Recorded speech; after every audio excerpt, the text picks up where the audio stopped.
Bago tayo magsimula, ipopromote ko lang ang Mystic Queen Power Bracelet. So para sa mga naghahanap ng Evil Eye Bracelets, available na po ang dalawang klase ng Evil Eye Bracelet sa ating shop. So meron tayong Selenite Evil Eye at Obsidian Evil Eye Bracelet. So parehas lang merong protection and cleansing properties. Ang kaibahan nga lang is ang Selenite is nagre-recharge rin siya ng mga crystals and semi-precious stones na kasama niya. So pwedeng isuot nyo to alongside with other bracelets and i-recharge din niya yon. Ayan. And marami rin tayong iba pang mga bracelets dito for protection and also for healing, attraction ng money, love, and prosperity. Ayan. So, lahat po yan nasa aking online shop. Pakicheck nyo na lang po. Lahat ng link ay nasa description. Happy shopping! Aries, hi! Welcome to Mr. Queen PH. At ito ang inyong weekly reading for September 11 to 17, 2023. This is a general reading. So, maaari kayong makarelate, maaring hindi. Just take what resonates. Panoorin nyo rin yung Sun, Moon, Rising, and Venus signs ninyo. Para sa iba pang mensahe, meron tayong video na nagpapaliwanag tungkol doon. Link on the description. And thank you so much po sa lahat ng sumusuporta dito sa ating channel. And just a reminder, Aries, that you have the power to create your own reality. So gamitin nyo lamang ang reading na to bilang gabay. Okay, let's see what's coming to you. Your overall energy for this week. Aries, you have the Four of Coins. You are focusing on your financial stability, financial security. Nag-iipon kayo ngayon. Pwedeng hindi kayo masyadong gumagastos. Ipon. Baka meron kayong pinag-iipunan. And then, let's see your challenge. Ano yung challenge ng mga Aries for this week? The challenge is the Ace of Coins. Okay. Possible na merong opportunity for a new business or a new career. Pero parang hindi kayo kumbaga nag-aalinlangan kayong simulan ito. Siguro iniisip nyo, sapat ba yung pera ninyo, yung ipon ninyo, especially if this is thinking about business, no? Kung business yung iniisip nyo. Di ba pag magne-negosyo tayo, minsan nagdadalawang isip tayo kung gagastusin ba natin yung ipon natin as puhunan. Kasi syempre, di ba, ang negosyo ay risk. Yan.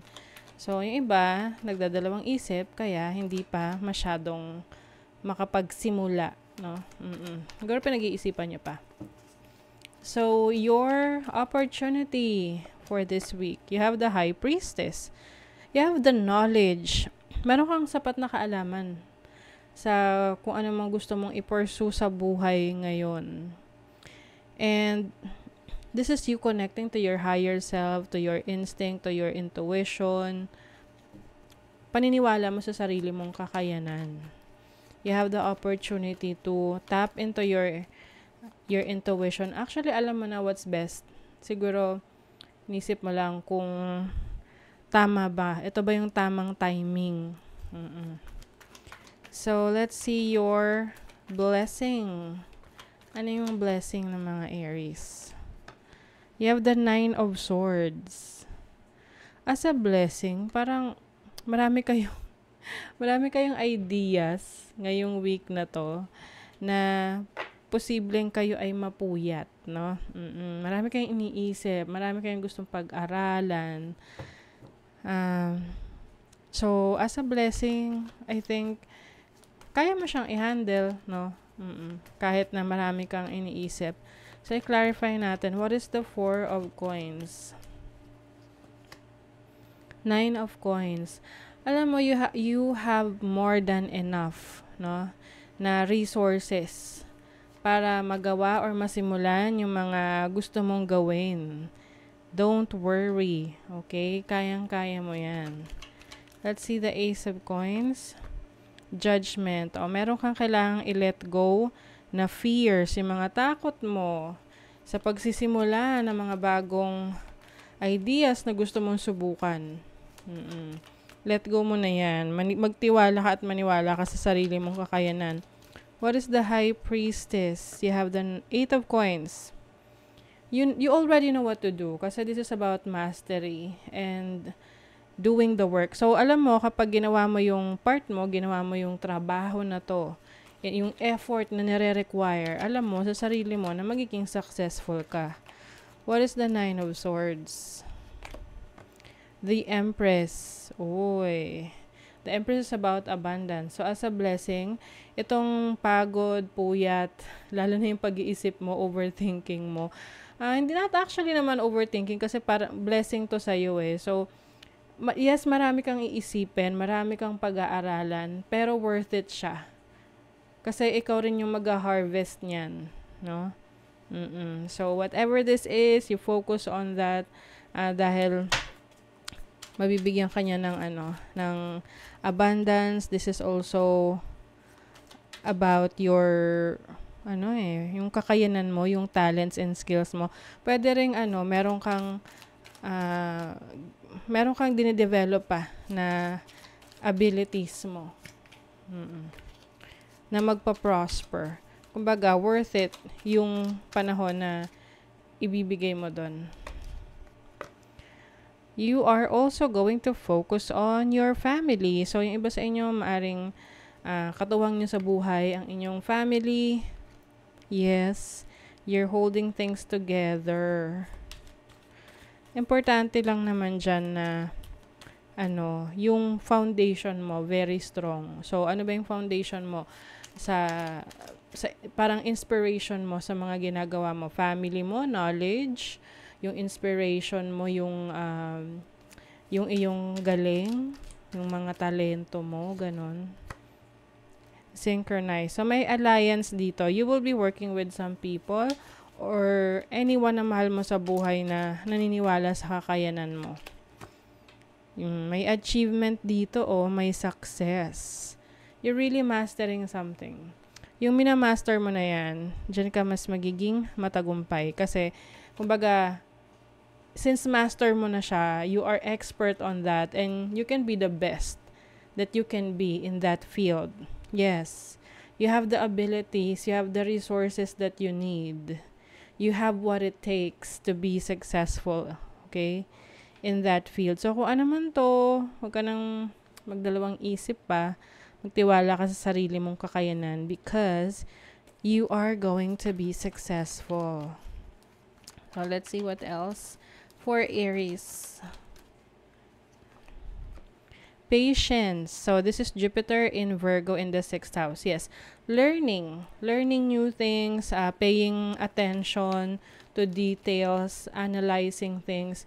Ito yung tipong hindi ka naman basta-basta papasok na lang sa isang bagay na hindi mo naiintindihan. So, you will make it sure na alam mo yung ginagawa mo. You have Moon in Leo in the 5th house.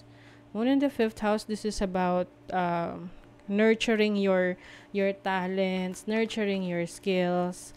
So, you know your worth. Ang importante dyan, naniniwala ka sa sarili mong kakayanan.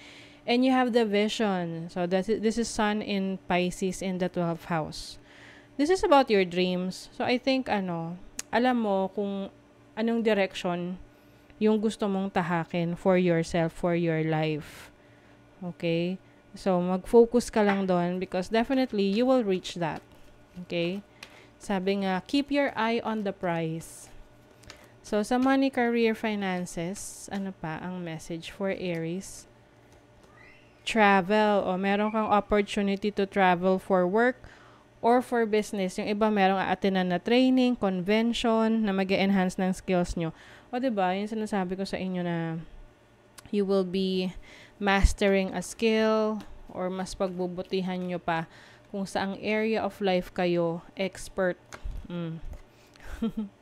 Diba? O ayan investing on your skills is a great way to generate income.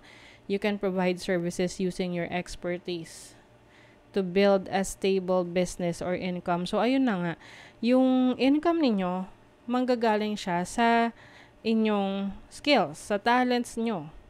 And sabi nga, invest on your skills. So, I think you are going to spend money on your skills.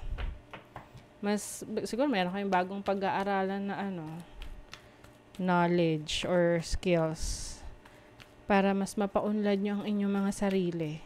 So, sa love naman, sa love, may game over o baka yung iba sa inyo may tinapos na relationship, connection. Pwedeng romantic, pwedeng friendship.